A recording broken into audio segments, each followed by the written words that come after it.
క్రీస్తునందు ప్రియులైన మీ అందరికీ నా నిండు మనసుతో హృదయపూర్వక వందనాలు.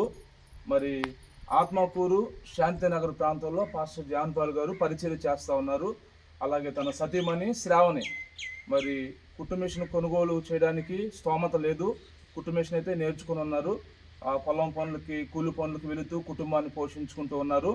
అయితే పరిస్థితులు అనుకూలంగా లేనందున మరి ఆ సమాచారాన్ని నాకు తెలియపరిచిన తర్వాత ఈఎంసీ ఫౌండేషన్ నాయకులు గౌరవనీయులు బ్రదర్ ఎడ్వర్డ్ గారికి ఈ సమాచారాన్ని నేను తెలియపరిచినప్పుడు వారు వెంటనే స్పందించి ఈ రోజున ఈ కుటుంబేషన్ వారికి అందచేయడానికి మా మధ్యకు తీసుకుని వచ్చారు. అందుని బట్టి దేవునికి స్తోత్రాలు. అలాగే ఈఎంసీ ఫౌండేషన్ నాయకులు బ్రదర్ ఎడ్వర్డ్ గారికి వారి కుటుంబం తరపున మా పరిచయ తరపున హృదయపూర్వక వందనాలు తెలియపరుస్తున్నాం.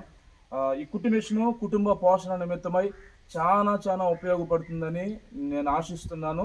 అలాగే గ్రామాలలో పరిచయం చేయుచున్న మా పట్ల ఇలాంటి మంచి మనస్సాక్షిని కలిగి ఉన్న విధానాన్ని బట్టి దేవునికి స్తోత్రాలు. మరొకసారి ఎడ్వర్డ్ సార్కి హృదయపూర్వక వందనాలు. Thank you. దేవునికి స్తోత్రం.